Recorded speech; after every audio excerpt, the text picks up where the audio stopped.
If you want to speak like a pro, just two simple words. Can and quote can completely change your English. Stay with me till the end and I will show you how to use them perfectly. نن به موږ د کان او کوټ په اړه وایو چې دا موږ چېرته استعمالولی شو د دې قانون او قاعده څه شی ده که غواړئ چې زده یې کوئ نو راځئ چې سټارټ واخلو. We actually use can three things: ability, permission and possibility. کان معمولا موږ د درې څیزونو لپاره استعمالولی شو: ability طاقت او قدرت لپاره، permission یعنی اجازې لپاره او possibility د امکان لپاره. یعنی کان معمولا د دغه درې څیزونو لپاره موږ استعمالولی شو: ability طاقت او قدرت، permission اجازه او possibility د امکان لپاره. موږ first ability د قدرت او طاقت لپاره به څنګه استعمالو؟ یعنی د یو کار قدرت چې اوس په ما کې وي، په تا کې وي او په ټولو کې چې وي، یعنی زه دا کار کولی شم، موږ به کان استعمالو. لکه I can swim، زه لامبو وهلی شم، خو په حال کې یوازې دا په یاد ولرئ چې په حال کې د قدرت ښودلو لپاره موږ کان استعمالو. اوس چې موجوده وخت وي کان استعمالو. دا ټول سبجیکټ لپاره که I وي که ډېر وي د ټولو لپاره موږ کان استعمالو. لکه I can، you can، we can، they can، he can، she can، it can. د ټولو لپاره موږ کان استعمالو. لکه I can swim، زه لامبو وهلی شم. هر سبجیکټ لپاره کان راوړه، خو په حال کې د قابلیت ښودلو لپاره ability د قدرت او طاقت ښودلو لپاره. د پرمیشن یعنې اجازې لپاره به یې څنګه استعمالو؟ یعنې موږ له چا څخه د یو څیز اجازه اخلو. لکه یو اگزامپل: Can I use your phone؟ آیا کولی شم ستا موبایل استعمال کړم؟ Can I use your phone؟ آیا زه کولی شم چې ستا موبایل استعمال کړم؟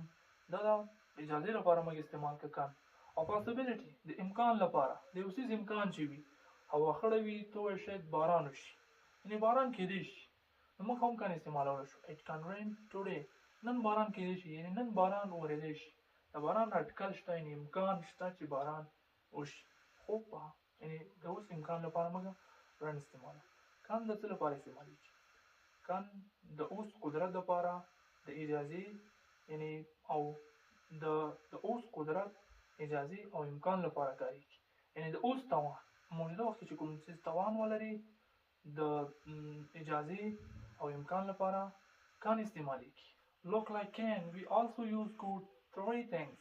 لکه د کان په شان کوډ هم موږ د درې څیزونو لپاره استعمالولی شو: د polite request یعنې نرم درخواست لپاره، fast ability د تیر طاقت لپاره او possibility د امکان لپاره. نرم درخواست polite request، fast ability د تیر طاقت او possibility د امکان لپاره. polite request یعنې نرم درخواست لپاره به موږ څنګه استعمالو؟ first example، یعنې موږ له چا څخه یو ډېر زیاته احترامانه هیله کوو، ډېر په عاجزانه ورته وایو که نه، یعنې احترام پکې وي، نرم وي. موږ ورته ریکویسټ کوو که نه چې دا څیز یعنې ما سره مرسته وکړه، ما ته دې فون راکړه. نرم درخواست لپاره یعنې polite request لپاره کوډ استعمالیږي. example: could you please help me؟ مهرباني وکړه مرسته راسره وکړه. یعنې پلیز تا نه هیله کوم چې ما سره مرسته وکړې، ډېر نرمه وي. نرم درخواست لپاره could you please help me؟ مرسته راسره وکړه. او fast ability د تیز طاقت لپاره استعمالیږي. پخوا چې موږ د څه طاقت و که نه، یعنې تاسو وایئ چې زه چې ځوان وم که نه، نو ډېره تیزه منډه مې وهلی شو. یعنې زه چې ځوان وم ما ډېره تیزه منډه کولی شو. کان کولی شم، کوډ کولی شو. او دا کوډ هم موږ د ټول سبجیکټ لپاره استعمالوو. I could، you could، we could، they could، he could، she could، it could. د دې ټولو لپاره خو په پاست کې. کان په موجوده وخت کې او کوډ په پاست کې. یعنې زه چې ځوان وم که نه، نو ډېره تیزه منډه مې وهلی شو. I could run fast when I was young. زه چې ځوان وم نو ډېره تیزه منډه مې وهلی شو. I could run fast، ما ډېره تیزه منډه کولی شو. when I was young، کله چې زه ځوان وم، یعنې ما ډېره تیزه منډه وهلی شو کله چې زه ځوان وم.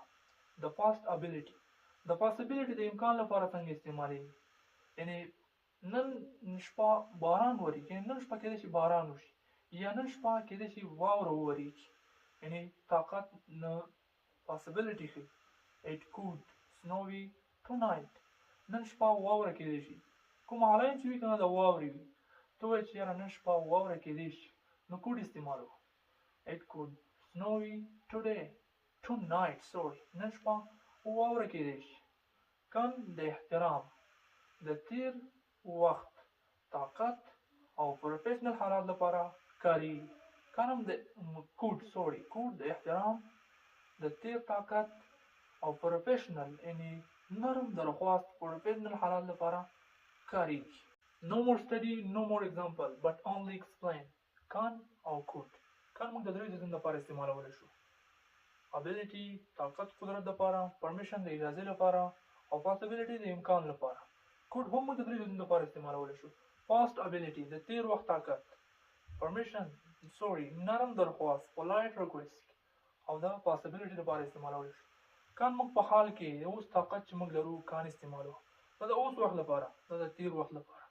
I can زه کولی شم، you can we can they can he can she can it can. د ټول سبجیکټ لپاره که I وي که ډېر وي کان استعمالو د طاقت لپاره، خو په حال کې اوس وخت کې. could هم د ټول سبجیکټ لپاره موږ استعمالولی شو. I could you could we could they could he could she could. د ټول لپاره past ability د تیر وخت طاقت، تیر وخت ښیي اوس وخت ښیي. نرم درخواست اجازې لپاره، د possibility امکان لپاره، دا هم د امکان لپاره استعمالي.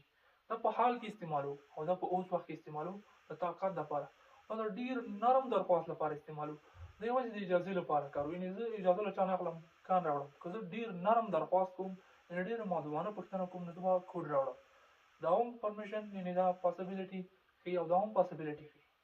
په کمنټ باکس کې د دې پوښتنې جواب ماته راکړئ چې دلته زه کان واچوم او که کوډ واچوم. I dash play cricket when I was younger. زه ځوانم کرکټ کوو. یعنې دلته موږ څه واچو، کان راوړو او کوډ راوړو. یعنې د دې پوښتنې جواب تاسو ماته په کمنټ باکس کې راکړئ.